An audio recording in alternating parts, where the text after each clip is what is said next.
दोस्तों, इस कार्यक्रम में आपका स्वागत है।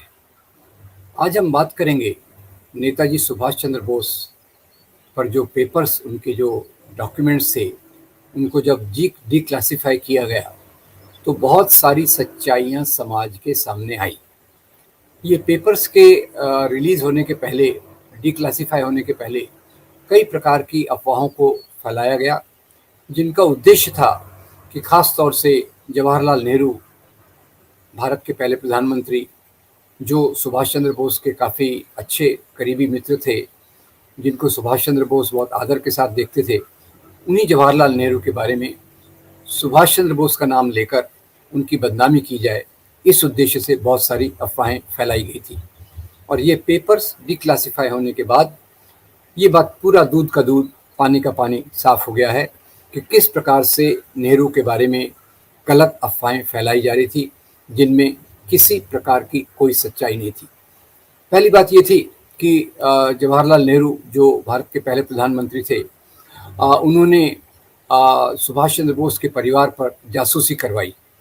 अब इसके बहुत छोटे मोटे प्रमाण कहीं से ढूंढ कर निकाले गए हैं, पर उसमें आप ये सोचिए कि कई जो उनके नेहरू जी के पत्र थे, डॉक्यूमेंट्स थे, उनको डॉक्टर किया गया।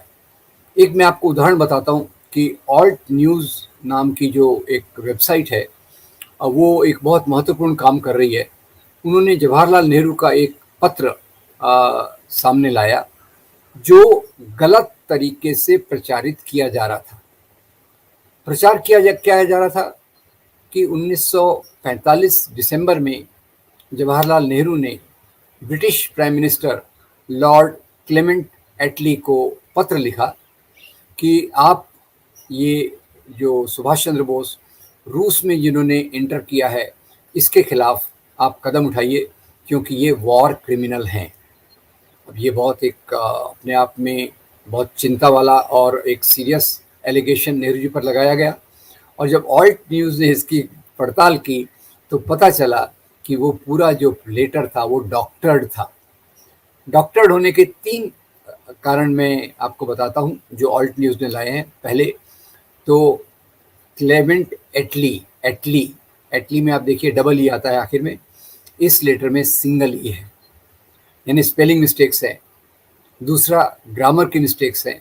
और तीसरा सबसे बड़ी बात, मुखर्जी कमीशन के जो पूरी रिपोर्ट है, उन्होंने बताया कि सुभाष चंद्र बोस की मृत्यु अगस्त 1945 में हुई और नेहरू जी का ये पत्र दिसंबर 1945 के नाम पे चलाया जा रहा है। तो ये कैसे संभव है कि दिसंबर 1945 तक तो सुभाष चंद्र बोस जी की मृत्यु हो चुकी थी।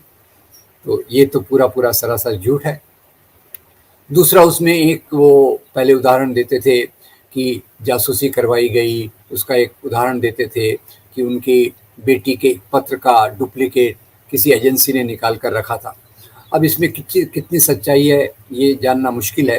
वो इसलिए कि नेहरू जी जो प्रधानमंत्री थे वो कैबिनेट सिस्टम पे चलते थे, और कैबिनेट सिस्टम में अगर आप चलें तो सभी जो कैबिनेट मिनिस्टर्स थे उनके काफ़ी पावर्स होते थे। तो आप देखिए, वो कहते हैं कि 12 साल तक जासूसी की गई।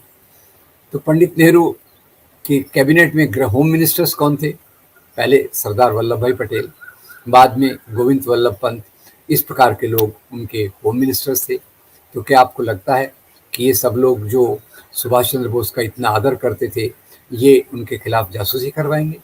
ये भी कुछ डॉक्यूमेंट्स के आधार पे लोगों में गलत प्रचार करने की एक भावना है, जिसका मैंने आपको एक उदाहरण दिया जवाहरलाल नेहरू के वो पत्र का, जिसमें धड़ल्ले से इसको सोशल मीडिया में फैलाया गया, जबकि इसमें किसी प्रकार की कोई सच्चाई नहीं है। दूसरा, ये कहा गया कि नेहरू सरकार ने सुभाष चंद्र बोस के परिवार की मदद नहीं की।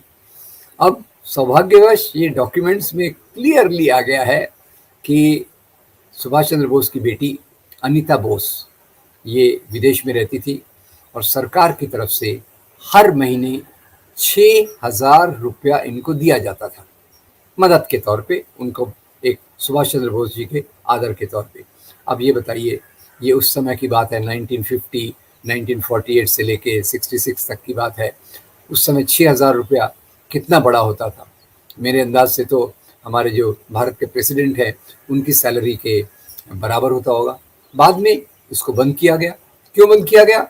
क्योंकि अनीता बोस ने शादी कर ली पैफ नाम के एक व्यक्ति के साथ, और उसके साथ वो अमेरिका माइग्रेट हो गई। अब अमेरिका जब माइग्रेट हो गई तो उन्होंने कहा कि मुझे इस प्रकार की मदद की कोई ज़रूरत नहीं है। तीसरी बात, सुभाष चंद्र बोस जी की पत्नी जो ऑस्ट्रियन थी, उन्होंने कहा कि मुझे सरकारी मदद की कोई ज़रूरत नहीं है, मैं अपना काम मेरा बराबर चल रहा है। तीसरी बात कही गई कि सुभाष चंद्र बोस, ये इंदिरा गांधी जी जब वॉशिंगटन की विज़िट के लिए गई तो उम्मीद की गई कि उस समय वॉशिंगटन, न्यूयॉर्क, अमेरिका, यहाँ अमेरिका में अनीता बोस रहती थी, उनका नाम अभी अनीता पैफ हो गया था, तो वो अनीता पैफ को उन्होंने मिलना चाहिए। इंदिरा गांधी ने पत्र लिखा कि मैं अनीता पैफ से मिलना चाहूँगी, उनको आदर प्रकट करना चाहूँगी, पर समस्या ये है कि अभी मेरा टूर ऑफिशियल हो गया है और ऑफिशियल टूर में बहुत सारी चीज़ें मिली जुली हैं और उसमें मेरे पास वक्त नहीं है कि मैं अनीता जी से मिलकर पूरी बातों की जानकारी ले सकूं। ये उसके बारे में एक और बात है। और अंत में इतना कहना चाहूँगा कि जैसे ये कहा जाता है कि सुभाष चंद्र बोस के खिलाफ नेहरू जी ने ये किया। अब वास्तविक कहानी क्या है? वास्तविक ये कहानी है कि जवाहरलाल नेहरू और सुभाष चंद्र बोस ये कांग्रेस सोशलिस्ट पार्टी के दोनों सदस्य थे। Both were left leaning, both were socialist, both were inspired by Russian revolution, और दोनों चाहते थे पब्लिक सेक्टर का विकास और आम लोगों के वेलफेयर की बातें। आज के समय की राजनीति से दूर, आज के समय की पॉलिसी से दूर, वो आम लोगों का वेलफेयर चाहते थे। और सुभाष चंद्र बोस अपने पत्रों में नेहरू जी को पूरे आदर के तौर पे बड़े भाई के रूप में संबोधित करते थे, उनसे मार्गदर्शन लेते थे। और जो खैर 1939 में तो सुभाष चंद्र बोस की पूरी कांग्रेस पार्टी से एक असहमति हो गई, क्योंकि कांग्रेस पार्टी महात्मा गांधी के नेतृत्व में सेंट्रल कमेटी ने फैसला किया कि हम अंग्रेज़ों के खिलाफ जो आंदोलन करेंगे वो भारत में चलेगा, उसी के आधार पे हम अंग्रेज़ों को यहाँ से भगाएंगे।